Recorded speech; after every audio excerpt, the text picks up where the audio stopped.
Es indiscutible que el estado del bienestar, como lo hemos conocido años atrás, posiblemente no sea sostenible, no tengamos capacidad de mantenerlo, y entonces hay que hacer unas correcciones para que haciendo una poda de las hojas, podamos mantener el tronco y las ramas más importantes del estado del bienestar para garantizar al menos los servicios esenciales. El gobierno autonómico de España que más ha privatizado es el gobierno de Andalucía, donde gobierna el Partido Socialista de Izquierda Unida.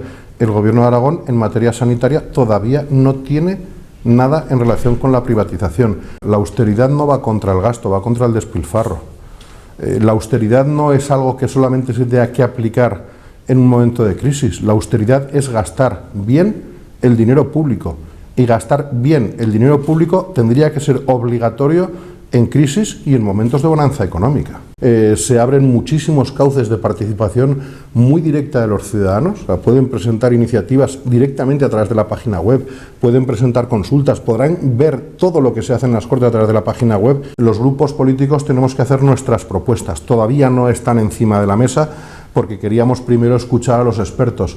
La idea es esa, la idea es una competencia, una administración, la idea es que no haya duplicidades, la idea es que prestemos cada competencia desde la administración que va a ser más útil al ciudadano y además con el menor coste posible.